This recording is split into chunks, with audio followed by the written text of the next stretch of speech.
Hello friend आपलोके केने आछे आशा करो आपनालोके सकलोरे भाले आछे आपनार माजत एनेदरे मैं नतुन नतुन भिडिओ लय आहिम गतिके आपुनि मोर चेनेलखन एतियाई सबस्क्राइब करि दियक आरो काखत थका बेल आइकन बटनটো प्रेस करि दियक आरो बिना स्किप करि भिडिओটো चाওক यात अति उत्साहेरे आহি যোগদান কৰা পৰমতিসকল কলকাতালৈ মই আপোনালোক সকলোকে এই কৰুণ উৎসৱত আপোনালোক সকলোকে মই অভিনন্দন জনাইছোঁ আৰু শুভেচ্ছা জনাইছোঁ।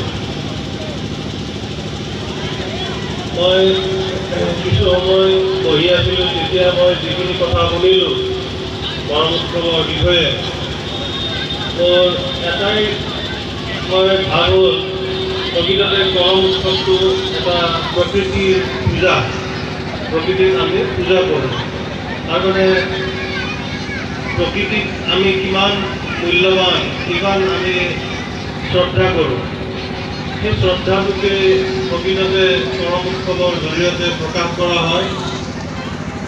आमी देखिलो परम उत्सवर गोटे बस्तुखिनि प्रकृतिर ऊपर और এই প্রকৃতি লৈ যেহেতু আমি জীয়াই আছোঁ এই প্ৰকৃতিখন আমি ৰক্ষা কৰিব লাগিব।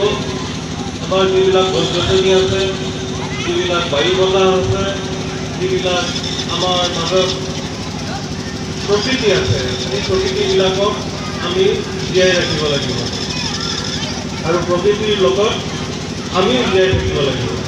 আমি জীয়াই থাকিলে প্ৰকৃতি জীয়াই থাকিব, প্ৰকৃতি জীয়াই থাকিলে আমিও জীয়াই থাকিব। আজি পৰম উৎসৱত আপোনালোকৰ যিটো উল্লাস সেইখিনি আপোনালোকৰ এনথুজিয়াজম এই দেখি মই অতি আনন্দিত হৈছোঁ। ইয়াত আজি অকল হোজাই জিলাই নহয় হোজাই জিলাৰ বিভিন্ন প্ৰান্তৰ পৰা লোকসকল আহিছে। অকল আদিবাসী লোকে যে আহিছে তেনেকুৱা নহয়, ইয়াত আমাৰ বিভিন্ন জাতি জনজাতি লোক আহি ইয়াত সমবেত হৈছেহি আৰু এই পৰম উৎসৱটো উপভোগ কৰিছে। তদুপৰি আমাৰ জিলাৰ বাহিৰৰ পৰাও কিছুমান দল আহিব। এই দলবিলাকে আজি গোটেই নিশা আমাৰ ইয়াত পৰম উৎসৱত নৃত্য প্ৰদৰ্শন কৰিব। মই আশা ৰাখিছোঁ আপোনালোক সকলোৱে এই যিটো আজি পৰম উৎসৱ পাতিছে ইয়াক আপোনালোকে উপভোগ কৰিব, শান্তি শৃংখলাৰে উপভোগ কৰিব। সৰু সৰু ল'ৰা ছোৱালী আছে, আমাৰ মাতৃসকল আছে, তেওঁলোককো আপোনালোকে তেওঁলোকৰ কথাও মনত ৰাখি আপোনালোকে এই উৎসৱটো পালন কৰিব। আৰু মই আশা ৰাখিছোঁ প্ৰত্যেক বছৰে আমাৰ আদিবাসী ছাত্ৰ সন্থাৰ উদ্যোগত হোজাই জিলাত এনেদৰে সময়মতে পাতি থাকিব আৰু এই পৰম উৎসৱে আমাৰ মাজত যি ভাতৃত্ব আছে, আমাৰ মাজত যি ভালপোৱা আছে সেই ভালপোৱাবিলাক আৰু বঢ়াব, ভাতৃত্ব বঢ়াব, আমাৰ সমাজখনক আগুৱাই নিব। এইখিনিতে অলপ আগতে আমাৰ আদিবাসী ছাত্ৰ সন্থাৰ সাধাৰণ সম্পাদকে ক'লে যে আমাৰ মাজত যিবিলাক ল'ৰা ছোৱালী আছে ল'ৰা ছোৱালীবিলাকৰ মাজত উচ্চ শিক্ষাৰ অভাৱ এইটো এটা অতি গুৰুত্ব বিষয়।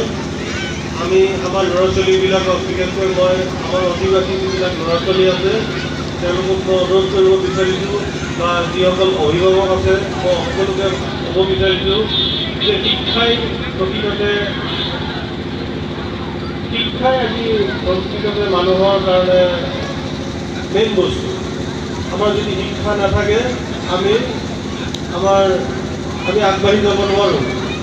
আমি অকল শিক্ষাই নহয় উচ্চ শিক্ষাও ল'ব লাগিব আৰু উচ্চ শিক্ষাৰ কাৰণে আমি চেষ্টা কৰিব লাগিব, আমাৰ নিজৰ ফালৰ পৰা চেষ্টা কৰিব লাগিব। আমাৰ ল'ৰা ছোৱালীবিলাকে আমাৰ যিবিলাক ছাত্ৰ ছাত্ৰী আছে তেওঁলোকে ৰেগুলাৰলি পঢ়িব লাগিব, তেওঁলোকে চেষ্টা কৰিব লাগিব আৰু আমাৰ বাকী যিবিলাক আমাৰ সমাজত যিবিলাক ল'ৰা ছোৱালী আছে যিবিলাক ভালদৰে পঢ়া শুনা কৰিছে তেওঁলোকক অনুসৰণ কৰি আমাৰ মাজতো যিবিলাক ল'ৰা ছোৱালী আছে তেওঁলোকক ভাল কৰিব লাগিব। তেওঁলোকো ডাক্তৰ ইঞ্জিনিয়াৰ হ'ব লাগিব, তেওঁলোকো ভাল ভাল চাকৰি কৰিব লাগিব বা সমাজখনক আগবঢ়াই নিব লাগিব। অকল ল'ৰাই যে আগবাঢ়িব তেনেকুৱাও নহয়, ছোৱালীবিলাকেও ভালদৰে পঢ়া শুনা কৰিব লাগিব। আৰু ভালদৰে পঢ়া শুনা কৰিলে মই ভাবোঁ আমি আমাৰ যি অলপ আগতে সম্পাদক মহোদয়ে ক'লে যে চাকৰি বাকৰিও তেনেকৈ নাই আমাৰ ল'ৰা ছোৱালীবিলাকৰ মাজত। মই ভাবোঁ যদি পঢ়া শুনা ভালদৰে কৰে আমাৰ ল'ৰা ছোৱালীবিলাকে চাকৰিও পাব। আৰু অকল যে চাকৰিয়ে কৰিব লাগে সেইটো কথা নহয়, মানুহে বেলেগ বেলেগ ধৰণেও জীৱিকা অৰ্জন কৰিব পাৰে। বিজনেছ কৰিও ভাল বিজনেছ কৰিও জীৱিকা অৰ্জন কৰিব পাৰে, স্বাৱলম্বী হ'ব পাৰে। কেৱল কিন্তু শিক্ষা লাগিব, এই সকলোবিলাক কৰিবৰ কাৰণে আমাৰ মাজত শিক্ষা লাগিব।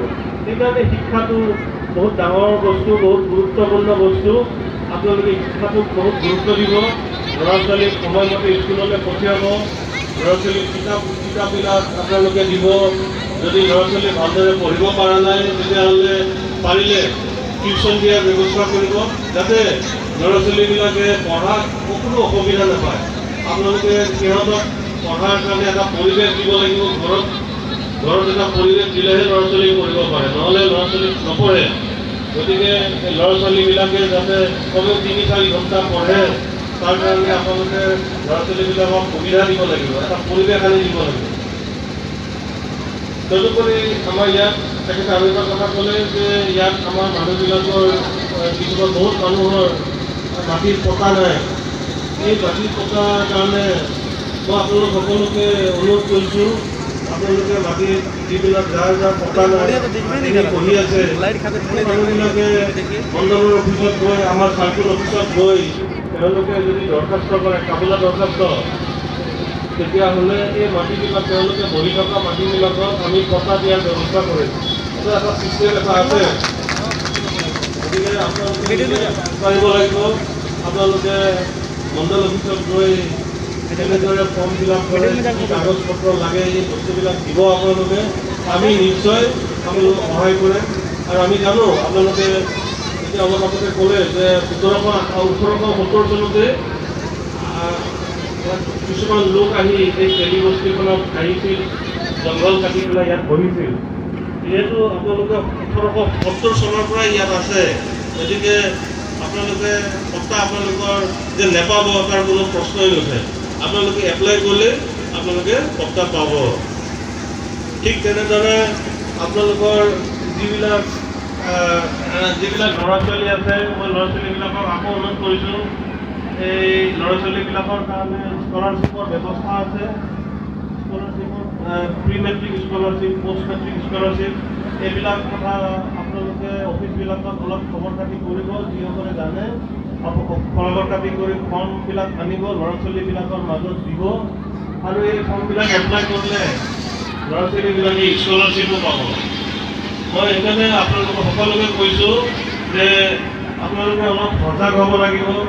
চৰকাৰে কি কি কৰি আছে, কি কি সুবিধা আছে, সেই সুবিধাবিলাক আপোনালোকে গ্ৰহণ কৰিবলৈ আগবাঢ়ি আহিব লাগিব। আপোনালোকক কোনো গৈ পেলাই নিদিয়েগৈ, আপোনালোকে নিজে আগবাঢ়ি আহিব লাগিব। আপোনালোকে অলপ কষ্ট কৰিব লাগিব, চেষ্টা কৰিব লাগিব। যিকোনো বস্তু চেষ্টা কৰিলে মানুহে পায়। আৰু মই আশা ৰাখিছোঁ আমাৰ যিখিনি লোক আছে, অধিকাৰী লোক আছে, তেওঁলোকে এইবিলাক চেষ্টা কৰিব। যিবিলাক তেওঁলোকৰ অভাৱ আছে, অভাৱ অনাটন আছে, চৰকাৰৰ ফালৰ পৰা যিবিলাক সাহাৰ্য দি থাকে সেইবিলাক চেষ্টা কৰিব। তদুপৰি মই আৰু এটা কথা ক'ব বিচাৰোঁ, আমাৰ ল'ৰা ছোৱালীবিলাকে যিবিলাক যুৱতীসকলে চাকৰি বিচাৰি ঘূৰি ফুৰে, অকল যে চাকৰি বিচাৰিব লাগে সেইটো কথা নহয়, বিজনেছো কৰিব পাৰে। আৰু বিজনেছৰ কাৰণেও এইবিলাকে লোন দিয়াৰ ব্যৱস্থা আছে। আপোনালোকে বেংকত লোন আছে, ছাবচিডি আছে, এইবিলাকো চেষ্টা কৰিব পাৰে। আপোনালোকে দোকান দিব পাৰে বা কিবা নতুন ব্যৱসায় কৰিব পাৰে, এনেকুৱা ধৰণৰ। আৰু এটা মই নতুন ব্যৱসায় এটা কথা মই ক'ব বিচাৰিছোঁ আপোনালোকক, যে সেইটো চেষ্টা কৰি চাব পাৰে। এতিয়া অহা 2 অক্টোবৰৰ পৰা প্লাষ্টিক আমাৰ জাগাত নোহোৱা হৈ যাব। প্লাষ্টিক, পলিথিন এইবিলাক নোহোৱা হ'ব। গতিকে আমাক বেগ লাগিব, কাপোৰৰ বেগ লাগিব, মোনা লাগিব, মৰাপাটৰ বেগ লাগিব, বা আপোনাৰ কলপাতৰ বেগ, কলপাতৰ বাতি এইবিলাক লাগিব। নহ'লে মানুহ চলিব নোৱাৰিব, কাৰণ প্লাষ্টিক নোহোৱা হৈ যাব, পলিথিন নোহোৱা হৈ যাব। মানে কি কৰিব তেতিয়া? গতিকে এইবিলাক বস্তু দৰকাৰ হৈ যাব। গতিকে আপোনালোকৰ মাজত যদি তেনেকুৱা যুৱক যুৱতী আছে বা আই মাতৃসকল আছে যোনে সেই টেকনিকবিলাক জানে, সেইবিলাক যদি তেওঁলোকে সদব্যৱহাৰ কৰে, তেওঁলোকে ভাল বিজনেছ কৰিব পাৰিব। গতিকে এইবিলাক কথাও আপোনালোকে চিন্তা কৰিব লাগে। আপোনালোকৰ যিসকল ব্যক্তি আছে, যিসকল জনা শুনা মানুহ আছে, সেই মানুহবিলাকেও আপোনালোকৰ মাজত এই কথাবিলাক বুজাব পাৰিব লাগিব। তেতিয়াহে আমাৰ সমাজখন আগবাঢ়ি যাব। শেষত মই আপোনালোক সকলোকে মই আৰু বেছি দীঘলীয়া নকৰোঁ। আপোনালোকে আজি পৰম মুহূৰ্ত উপভোগ কৰিবৰ কাৰণেহে আহিছে। মই সকলোকে পুনৰবাৰ আপোনালোক পৰম মুহূৰ্তত আপোনালোক পুনৰবাৰ শুভেচ্ছা জনালোঁ সকলোকে, আৰু আশা ৰাখিছোঁ আপোনালোকে এই প্ৰতি বছৰে এনেদৰে কৰম উৎসৱ পাতি থাকিব। কৰম উৎসৱ পাতি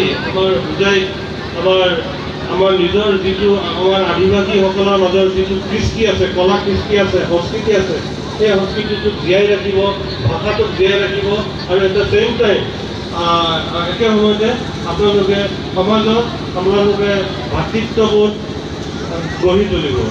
এইখিনি কৰি মোৰ আজি বক্তব্য সামৰণি মাৰিছোঁ। ধন্যবাদ।